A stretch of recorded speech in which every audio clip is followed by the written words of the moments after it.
you. Awesome. Well, again, we're so honored to have you, and you've got an incredible story to tell. And would you mind giving us a just a brief overview of the book? And I'd love to dig into some of the amazing things that you've written about in here. Of course. So the book is essentially my life story, told from a very young age up until present time around. And so this is more of a detailed storytelling of everything that I went through. There's been multiple documentaries about my life, there's been TV shows, but nothing quite like this. Because in most interviews, they ask you questions that they want to know about. And you don't get to really expand on the things that you want to talk about. So I was able to do that in this book. Well, I know we were honored to get a pre-release, and I've started reading it, and it's absolutely incredible. Some of the things you've had to walk through, and that you're here with us now. I want to remind fans and welcome everyone, by the way, and thank you so much for joining us. That you can pre-order this book now at standsignbook.com, and make sure to use the code STAND15 stand15 to get 15% off. Gypsy's going to be signing a few as well. So again, you can get this book at standsignbook.com. I wanted to ask you, having to walk through this road that you walked the last 10, 15, 20, 30 years. What was the hardest part of the writing process for you, of having to pen all these stories and all these things you walked through? I think the hardest thing was having to come to terms with the fact that there's a belief that I'd like to have, and then there's reality. And so I had to kind of overlook the desires to believe that, or at least self-denial that I had went through so much, because we tend to kind of block it out of our minds. No, I don't want to go there. I don't want to talk about this. And so it was really difficult to actually have to face head on everything. It was like being forced to have like immediate therapy over many months and even years writing this book. Imagine. What's something in the book that you think through the writing process would surprise a lot of the folks that are reading it? I think a lot of people have this assumption that they know my story based on everything that has been put out in the media. But what they don't realize is when you're writing a book, you may, I know at least for me, um, memories came back, and memories that I hadn't thought about in forever, that I had not talked about, things that I had not thought about in a long time were all coming back to me. So putting that in the book was kind of like putting more puzzle pieces together that even I was on a journey to learn about. That's an incredible way to put that. That's incredible. Experience, because that's how people learn. And that's how they learn about themselves. So by doing that and having those freedoms to go out and experience these things, I'm able to see how I react and discover more things about myself. So I'm not going to say that it's a I found myself. It's a journey. Absolutely. I love that. In that, relating that to your abuser, to your mother, so often abused individuals have a really complex relationship with feelings towards their abuser. Can you tell us more about that experience growing up? And of course, now with your mother no longer being here, what has that been like for you walking through that healing process? At first, the relationship with my mother and I was a good relationship when I was younger. And she's all I grew up knowing. And so in a sense, she was my best friend. And then in my later teen years, that's whenever I started to rebel and want more independence and freedom. And so that's whenever our relationship became like love and hate. And so it became more volatile. And after her passing and her death, it became where I missed her, but also I had a relief that I was no longer under her control. So a lot of people feel a sense of connection to their abuser because they are under the belief they have been abused to the point that their belief system is that nobody else will love them.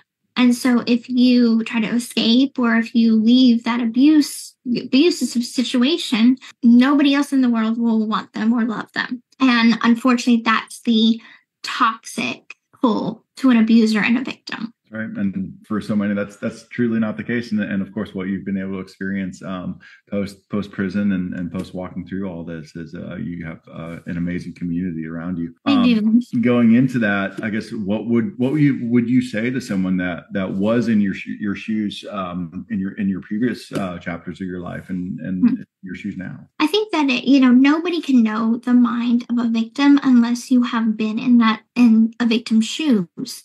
So I would say to them, even though it's extremely scary to talk to somebody about the abuse, whether that be like a shame that's holding them back from it, or a fear that their situation will get worse if the abuser finds out. But the most important thing you could do is lean on somebody, lean on a family member, lean on a friend, or even a stranger. Take that risk of a stranger thinking you're crazy, but at least you're saying, I need help. I need out of this situation. And, for me, I did not make that choice. And that is something I have to live with every single day of my life. So it is extremely important to use your voice, even if you're afraid to. How can mothers, fathers, uncles, aunts, anyone that's in a child or a person's life that's walking through that, how can we be better advocates for the next child? And hopefully there is no next child in this situation. I mean, if the child is able to, or if the person's able to verbalize, really have a conversation. It doesn't have to be a complex one.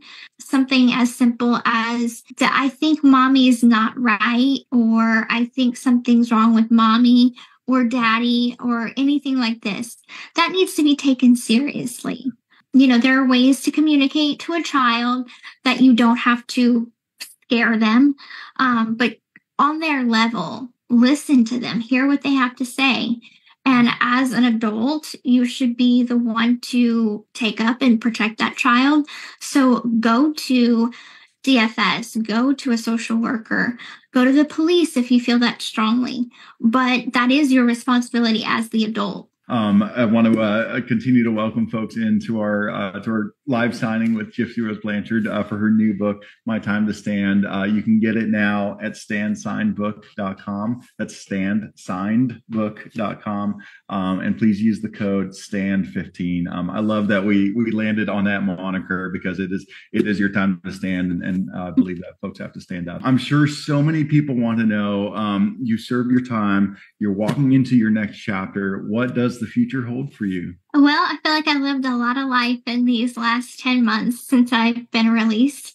And I am expecting a child. So I am going to be giving birth to my daughter in January. And so starting a family, just really getting on my feet. It's funny that it's titled that because it has so many meanings, because it also hits home not only when I was released from prison, but also now as well, that I'm starting to kind of find my footing in life. So I think prioritizing family right now is the most important thing that I'm doing right now. Right. And congratulations from all of us here at Premiere. We're so excited for you. That's such an amazing opportunity. And we're so happy for you. We're gonna move into our one of our fan favorite segments. It's our 10 questions in 6 seconds. So buckle up. For this one. You ready? Yeah. This is fun. All right. So first one, where were you born? I was born in Raceland, Louisiana. What is your favorite color? Pink. What is the one thing that you have in your fridge at all times? Soda. Soda. Awesome. Who was the most interesting person that you've met recently? Oh goodness, I don't know. No, good. What is your biggest pet peeve? When someone comes over to your house and they're talking on their phone and they're not paying attention to you. Yes. Okay.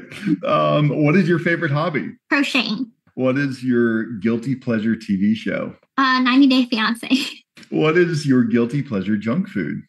Chips. Awesome. What is the last band that you listened to or streamed?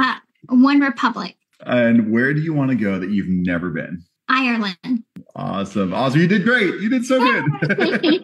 That's awesome.